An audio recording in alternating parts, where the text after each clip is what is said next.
Кыргыз Республикасынын президенти Садыр Жапаров бүгүн 17-июнда Кыргызстандын Германия Федеративдүү Республикасындагы ардактуу консулунун делегациясы менен жолугушту. Бул тууралуу президенттин басма сөз кызматынан кабарлашты.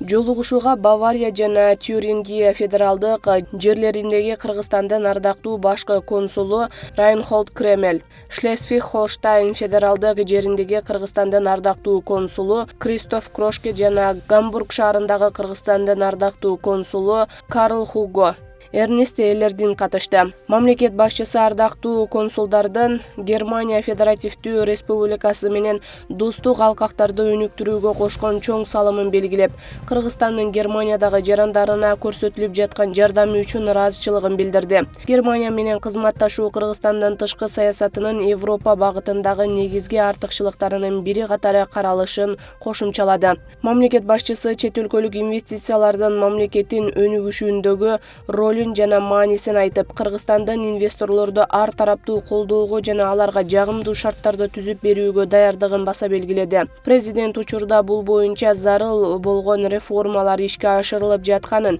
мисалга алсак, инвестициялар министрлиги түзүлүп, ал чет элдик инвесторлорго карата шарттарды түзүп, кепилдиктерди берерине токтолду. Өз кезегинде Кыргызстандын Германиядагы ардактуу консулдары инвесторлордун ийгиликтүү иштөөсү үчүн жагымдуу чөйрө маанилүү экендигин айтышып, бул багытта Кыргызстандын жакшы жетишкендиктерин канааттануу менен белгилешти. Алар тажрыйбалары менен бөлүшүүнү кааларын, Кыргызстандын бизнес долбоорлорду ишке ашыруу боюнча конкреттүү идеялары бар экендигин кошумчалашты.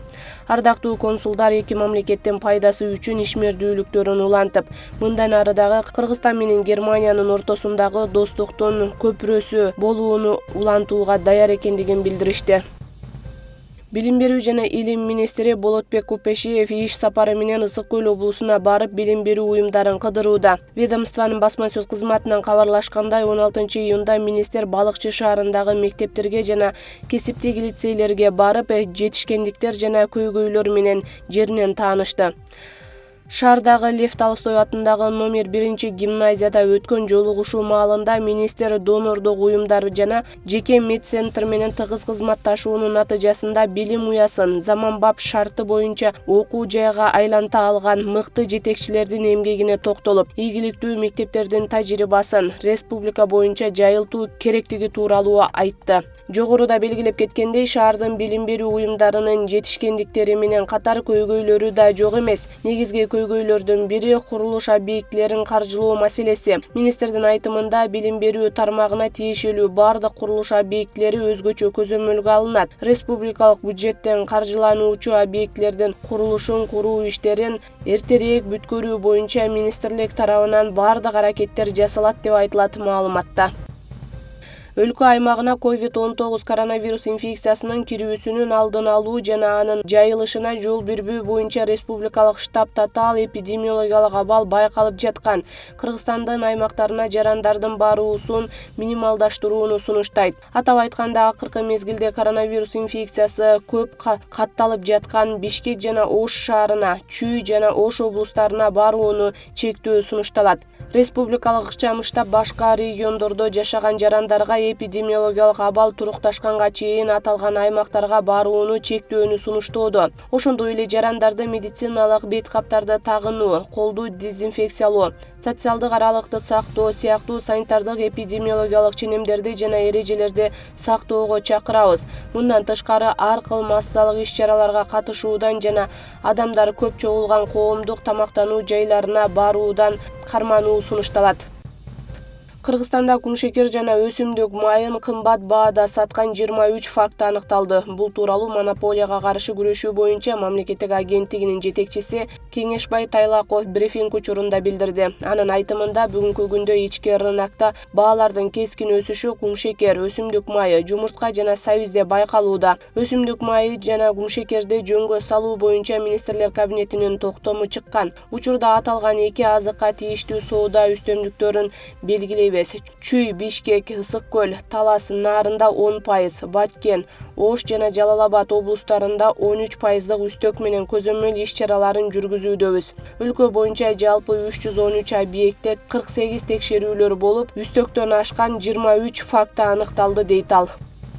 Кыргызстандын көз карандысыздыгынын 30 жылдыгына карат логотиптин эскизин даярдоого сынак жарыяланды. Бул тууралуу Маданият, маалымат, спорт жана жаштар саясаты министрлигинен билдиришти. Сынакка профессионалдуу сүрөтчүлөр, живопись жана графика адистиги боюнча окуу жайлардын студенттери жана бүтүрүүчүлөрү катыша алат. Долбоордун катышуучулары жалгыз автор же автордук коллектив болушу мүмкүн. Сынактын шарттары: катышуучу сынакка эмблеманын эскизинин идеяларын, түшүндүрмөлөрү менен аты жөнү, туулган жылы, билими жана адистиги, электрондук дареги жана байланыш телефондору тапшырылышы керек. Сынактын материалдарын даярдоо карандаш, сыя, боек, фото, компьютердик графика жана башка каражаттарды колдонууга болот. Сунушталган кагаз түрүндөгү үлгү A4 форматынан кичине болбошу керек. Ал эми компьютердик графика электрондук вариантта кабыл алынат. Сынак 2 этапта жүргүзүлөт. Биринчи этап сынактын материалдары 2021 жылдын 25 июнуна чейин кабыл алынат. Экинчи этап эң мыкты логотиптин эскизин тандоо 2021 жылдын 5 июлунда каралат. Сынак жашыруун түрдө жүргүзүлөт. Катышуучулардын аты жөнү жыйынтык чыкканга чейин жарыяланбайт. Ал эми тапшырылган материалдар резессияланбайт жана кайра кайтарылып берилбейт. Сынакка келген эмгектердин кароо тартиби жана критерийлери, идеянын оригиналдуулугу, эстетикалык таасиринин деңгээли, сапаттуу жана көркөм деңгээлде аткарылышы, сунушталган долбоорду сүрөтчүлөр союзунун мамлекеттик органдарынын өкүлдөрүнөн түзүлгөн калыстар тобу тандайт. Калыстар тобунун курамы сынак өтүүгө 3 күн калганда дайындалары белгиленди. Алар жеңүүчүлөрдү ачык добуш берүү жолу менен аныктайт. Мыкты деп табылган логотиптин эскизи расмий документтерде, ошондой эле ар кандай коомдук иш-чараларды уюштурууда жана өткөрүүдө пайдаланылат. Сынактын жалпы байге фонду 50 000 сом. Бүгүн жогорку кеңештин жыйынында айрым мамлекеттердин жарандары үчүн 60 күнгө чейин мөөнөткө визасыз режим киргизүү жөнүндө Кыргыз Республикасынын мыйзамына өзгөртүүлөрдү киргизүү тууралуу мыйзамдын долбоору 3-чү окууда каралды. Бул тууралуу парламенттин басма сөз кызматы билдирди. Жыйында белгилүү болгондой, мыйзам долбоорунун негизги максаты Кыргыз Республикасынын туристтик жагымдуулугун арттыруу, ошондой эле өлкөнүн чет өлкөлөрүндөгү туристтик имиджин жакшыртуу. Маалыматка ылайык 60 күнгө чейинки мөөнөткө Кыргыз Республикасынын визасыз киргенге уруксат берген өлкөлөрдүн тизмесине кошумча 9 өлкөнүн кошуу сунушталууда. Алар Албания, Болгария Социалдык Республикасы, Вьетнам Социалдык Республикасы, Израиль, Кипр, Түндүк Македония, Румыния, Таиланд Королдугу, Мексика Кошмо Штаты. Талкуудан соң мыйзам долбоору 3-чү окууда добуш берүүгө жөнөтүлдү.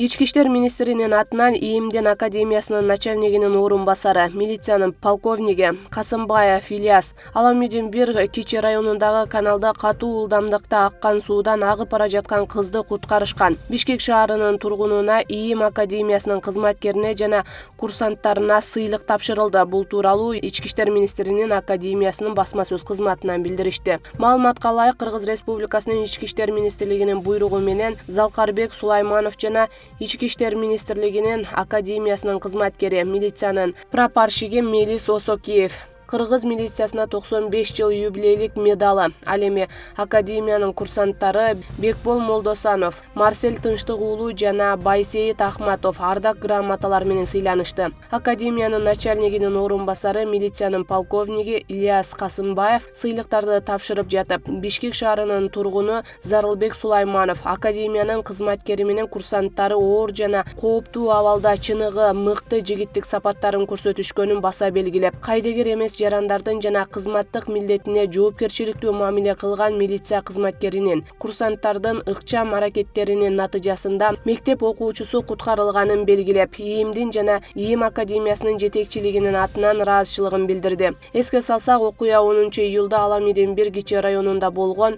Валиханов көчөсүндөгү тез аккан сууда өспүрүм кыз агып келе жатканын жолдо унаа айдап бара жаткан Сулайманов менен ИИМдин академиясынын кызматкери жана курсанттары көрүп калышып, кызды суудан ыкчам куткаруу аракетин өз убагында көрүшүп, ийгиликтүү куткарып алышкан. Жеринде биринчи медициналык жардам көрсөтүшүп, медицина кызматкерине өткөрүп беришкен. Ала Бука районуна караштуу Кызыл Ата айылынын тургундары көп жылдан бери жаңы мектептин бүтүшүн күтүп келишти. Аталган мектеп 192 орунга ылайыкталган. 600гө жакын окуучу окуп жаткан эски мектептин имараты толугу менен жаңыланып курулушу бүттү. Орун аз болуп, буга чейин балдар 2-3 мөөнөт менен окуп келишкен. 2019 жылы ушул проекттини өткөрүүгө жеткирдик. Натыйжада Сабыт өнүктүрүү фондунан ушул мектептин курулушуна негизинен баягы проектти өткөргөнбүз. Ошол проекттин негизинде 1,5 жыл 2 жылга жетпеген мөөнөттө өтө кыска мөөнөттө бүткөрүүгө жеткиришти. Тендерде негизинен Биос, Күч, Басыс курулуш деп аталган 3 компаниянын консалтинг группасы жеңип чыккан. Муналар өтө тездик менен куруп бергенге жетишти. Эми бул бизге төмөнкүдөй зор мүмкүнчүлүктөр жаратып берет. Себеби окуучулардын сабактан кийинки мезгилдерде ийримдерге катышуусу, ар кандай өзү кызыккан предметтер боюнча даярдануусу боюнча мында такыр мүмкүнчүлүк болгон эмес. Иманкул Чаңгулов атындагы 225 орундуу мектептин курулушу мындагы мурунку мектептин имараты тар болуп, окуучулардын класска батпай калгандыгынан улам алыска аймак катары тандалып алынган. Район боюнча 45 мектеп болсо, анын 6-су кооптоо абалда. Билим берүү бөлүмүнөн билдиришкендей, алыска аймакта бардык шарттары менен курулган бул алгачкы мектеп болду. Биздин райондо бул мыкты жакшы курулуштагы биринчи мектеп болду. Мындай мектептер биздин айылга аябай керек. Мына заманбап шарттагы шаарда көрчү элек мындай мектептерди. Биз аябай кубанычтабыз. Биринчи жолу ушундай жакшы мектеп курулду. Чындап эле биздин районубузгачы аябай кубанып атабыз. 2 кабаттуу мектептин ар бир предметтик класстары, ашкана жана чоң спорттук жана акты залы бардык зарыл техника эмеректер менен жабдылды. Ошондой эле мында окуучулардын коопсуздугу үчүн имараттарында өрт өчүрүүчү каражаттар орнотулуп, желдетүүчү жабдуулар коюлду. Өзү Кыргызстан боюнча бул проект типовой. Андан кийин баягы бул жерде жаңы оборудование деп койсок болот. Ошолор баягы компьютерлер жаңыланат, так. Андан кийин жаңы керекли материалдар жаңы, эми заманга жараша ошолорду колдонуп курдук. Материал болобу, баягы айнектер болобу, жаңы нелер. Анан финансирование ошо арабский фонд болду. Мына деректи турат, мен калп айттырбайт. 1 жыл мурун ушул жер чаң басып турган жер болчу. Бул райондо, ушул региондо жок. Мына кече күнү Таластан коноктор келди эле, токтоп ушул жерге сүрөткө түшүп кетишти. Рахмат, колуңуздарга береке берсин. 1 жыл мурун курулушу башталган мектептин имараты толугу менен бүтүп, атайын түзүлгөн курулуш уюмдарынан жумушчу топ мындагы иштерди жеринен көрүп таанышып чыгып, өткөрүү алуу иш-чарасы жүрдү. Бул жерде тийиштүү службалар бардыгы катышты. Пожарный служба деп коет, санитарный служба, анан госэкотехинспекция, ошол эле жанагы эксплуатационники, Заур району жүрөт, мектептин директору жүрөт, аким, анан кийин айыл өкмөтү.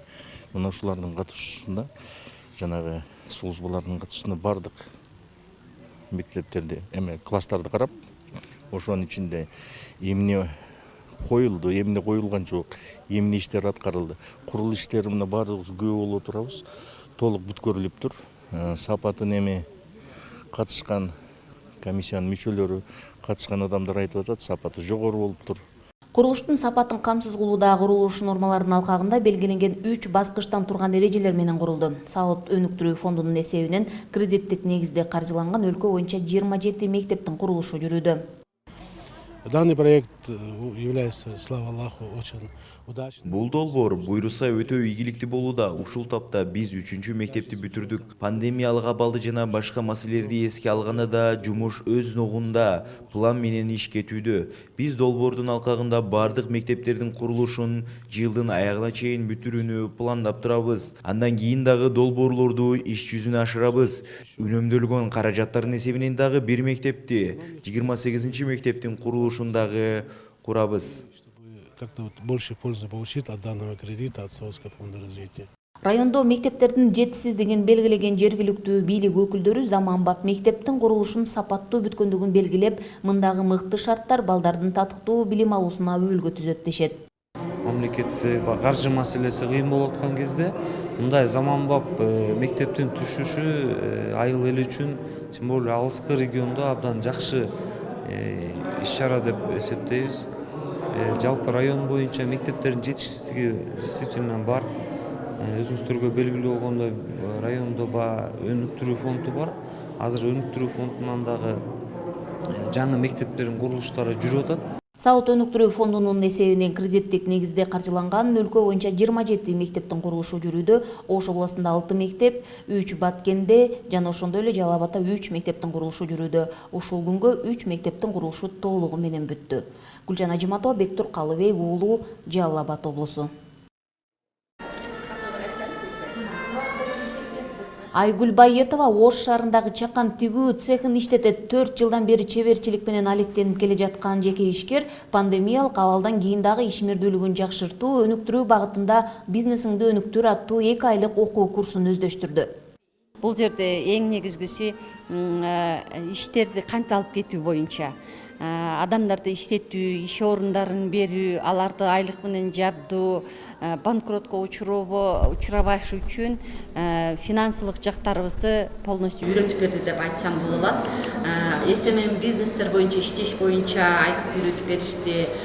Бухгалтерияны кандай тескөө боюнча, налог обложенияларды кандай кароо боюнча ушул темаларында аябагында жакшы берди. ПИК Бишкек программасынын алкагында окутуулардан ийгиликтүү өткөн Оштогу бала бакча жана жеке башталгыч мектепти 7 жылдан бери иштетип келе жаткан жеке ишкер Гүлбайра Умарова. Жаш ишкер бул программаны практикалык негизде мыкты өздөштүрүп, натыйжага ээ болдук дейт. Ушул ПИКти окугандан кийин чыныгы билимге ээ болдум десем болот. Маркетинг, сатуулар, интернет аркылуу соц тармактар менен иштешүү, анан клиенттер менен иштешүүнү аябай жакшы окутту. Мына ушул окуулардан соң менде мындай өзүмө болгон ишеним артып, 2 жана 3 филиалдарын ачууга өтө чоң жардам беришти мага. ПИК программасы жергиликтүү жаштарга, аялдарга, мигранттарга, башка социалдык аярлуу топторго өз ишин ачуу мүмкүнчүлүгүн жүзөгө ашырууга жардам берет. Демилгелерди микро, чакан жана орто бизнести өнүктүрүүгө, өөлгө түзүүгө, бизнес инновацияларды жайылтууга көмөктөшөт. Бул демилгелер тууралуу Улуу Британиянын Кыргызстандагы элчиси да баса белгилеп, кыргыз тилинде кайрылуу жасады. Анткени ПИКтин негизги максаты өз бизнесин ачуу жана башкарууда жаштарга, аялдарга жана кайтып келген мигранттарга колдоо көрсөтүп, идеяларын өркүндөтүп жана өздөрүнүн мүмкүнчүлүктөрдү түзөт. ПИК Ош бизнес инновацияларды өнүктүрүү, борбордун ишке кирүүсү, аймактардагы мыкты бизнес идеялардын калктын пайдасы үчүн иштөөсүнө өөлгө түзөт. Жергиликтүү бийлик өз кезегинде бул демилгелерди ишке ашырууда жаштарга көп үмүт артып турарын айтты. Бизде абдан таланттуу, дымактуу, дилгирлүү жаштарыбыз көп. Мына ушу мен келгенден бери дагы байкадым, Ошто көп. Bizde abdan kreativli жаштарыбыз көп. Biz dagı bizdен obul администрациянын алдында жакшы бир борбор ачтык. Алда ушул борборго ылайыктуу аты дагы ошондой инновациялык идеялардын борбору ачылды. Бул программалар жаңы жана өнүгүп келе жаткан ишканаларга бизнес идеяны текшерүү, ошондой эле маркетинг, каржылык пландаштыруу багытында колдоо көрсөтөт. Микро, чакан жана орто бизнеске жана стартаптарга колдоо көрсөтүүчү, кеп кеңеш берүүчү кесиптик устаттардын тобун да түзүшөт. Гүлжан Ажиматова, Бектур Калыбек уулу, Ош шаары.